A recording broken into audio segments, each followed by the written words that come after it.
Hello, everybody, and welcome to the Tuesday edition of Video Clips. And I'll start with some announcements. First of all, this week is our conference week, and some of you are not going to be able to join us, but we are going to do live stream through Zoom. We're going to tape the conference and put it on a platform so that you can watch it after the conference is over and anytime and as many times as you want to. So you may not be able to join us for excellent food and fellowship and all the wonderful things that happen when we're all in the same room together, but you can enjoy the incredible speakers and learn from them and all that sort of thing. So anyway, if you want to participate, let us know, send me an email and we can send you information. Do remember we post these videos on BitChute and Parler.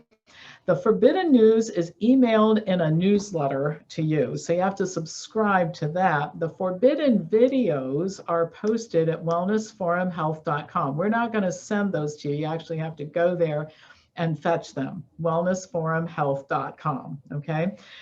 So anyway, that's where we're putting the forbidden news because we don't want to offend anybody in this particular arena.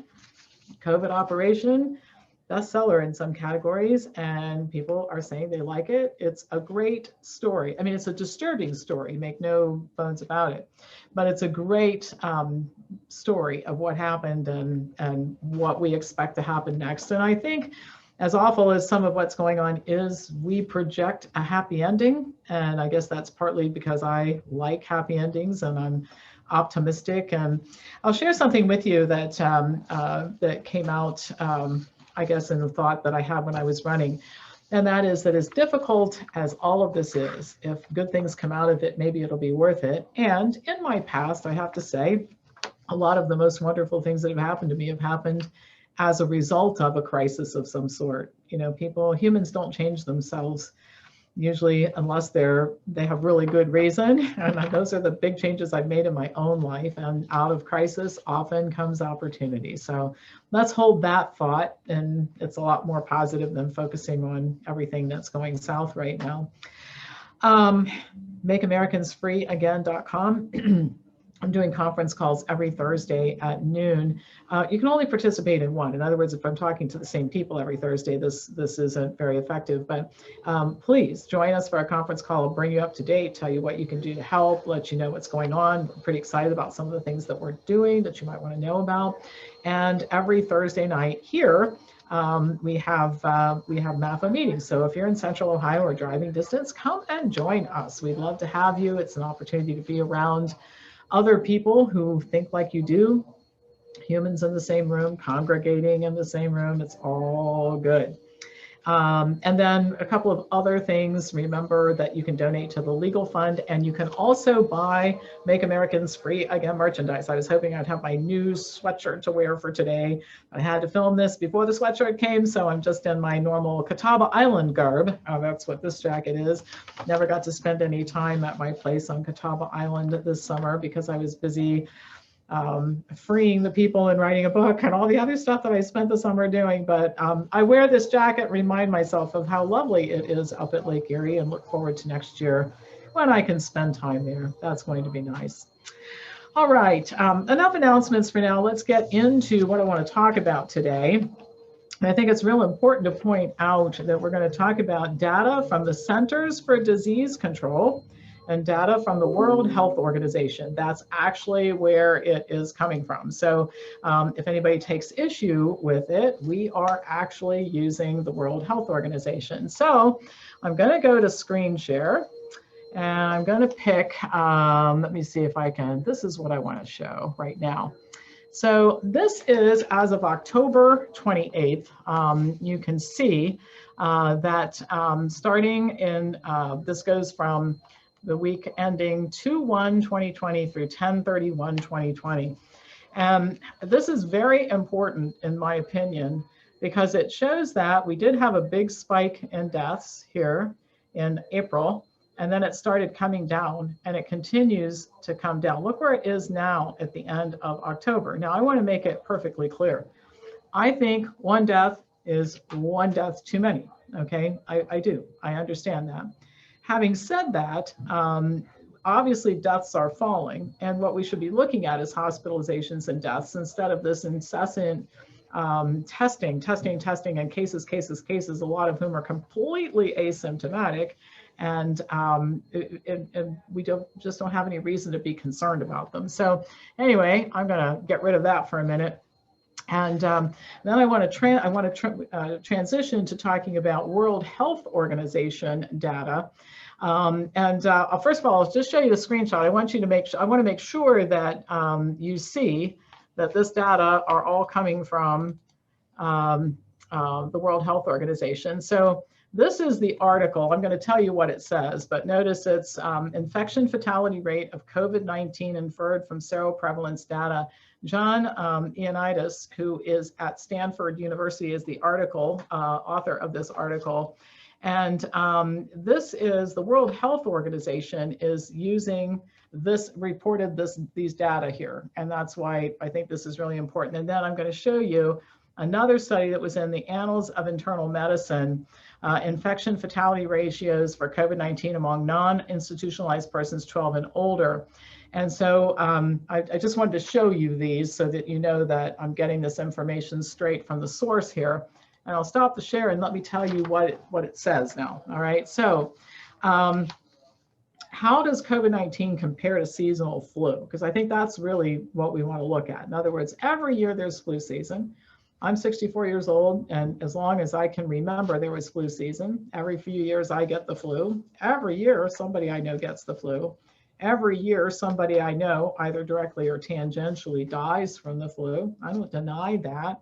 But every year we don't stop living because of the flu. So an important question to ask about COVID is what we're experiencing now significantly enough different than the flu that we should be taking the actions that we're currently taking? My answer to that is no. I think the death rate that I just showed you from the CDC's website shows that too. Here's what Ioannidis has to say. Now, I think it's important to review just a couple of basic things before I tell you what it says. One is infection fatality rate is the proportion of individuals who die of a disease compared to all infected individuals, whether they're diagnosed or not. Case fatality rate is the proportion of individuals who die of a disease compared to all individuals with confirmed cases.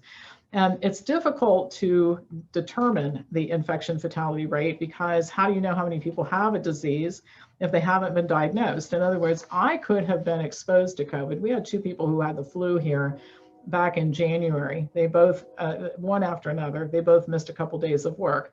I don't know if it was COVID, I don't know if it was something else, but whatever it was, I was exposed to it. So I might have had it, I don't know, but I'm not a case, I'm not sick, I haven't been sick, haven't missed any days of work, missed some night's sleep while I'm trying to free the people and all that, but I haven't missed any days of work. I'm doing pretty well, healthy, right? Healthy, doing everything I normally do. So anyway, if you only look at the case fatality rate, you could get the wrong idea about how fatal a disease is. So I want to tell you what Ioannidis reported. I just want to give you the data as he reported it. And you can go look this up on your own. Go to the WHO's website. It has a click right through to Ioannidis's data, or you can put his name in the search engine and come up with it too. And by the way, I would love to email articles and links and all that to 3,000 people a week. We just don't have the resources here to do it. We're doing everything we can for free, people, but we just can't do any more than this.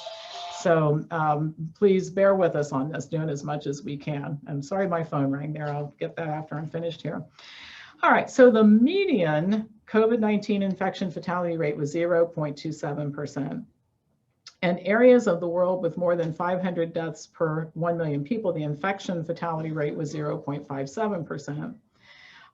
In areas of the world with 118 to 500 COVID-19 deaths per million, the infection fatality rate was 0.20%.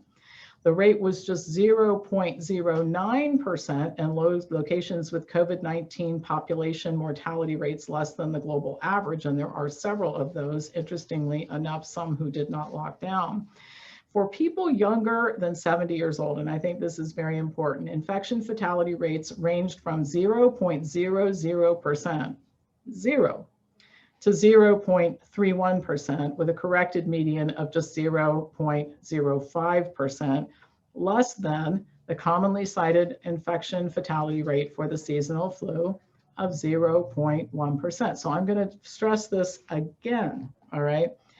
For people younger than 70, That's me. That's many of you who are watching this, and many of you who are 70 or older are healthy as a horse, and you don't have to worry about it either. But let's just look at that. Infection fatality rates range from zero, to 0.31% with a corrected median of 0.05%, less than the commonly cited infection fatality rate for seasonal flu, which is 0.1%.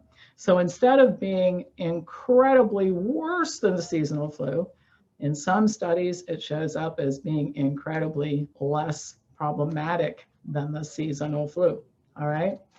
Now, I showed you that Annals of Internal Medicine article, which you can look up on your own as well. It basically shows the same thing. People younger than 40 had an infection fatality rate of 0.01%. And again, there's only so many of these numbers that I can read out before your eyes glaze over and the whole 9 yards. But what I will tell you is this. If you investigate this, and the people screaming at me don't investigate, they're too busy screaming. They don't do anything different than that. But if you investigate this a little bit, what you'll find out is how ridiculous our response has been to all of this, because we're treating everybody, first of all age groups, as if the fatality rate is the same, and it's not. That's problem number one. And the second problem is that we are we're treating this as if it is significantly worse than our usual seasonal flu is, and for the vast majority of the population, it's not.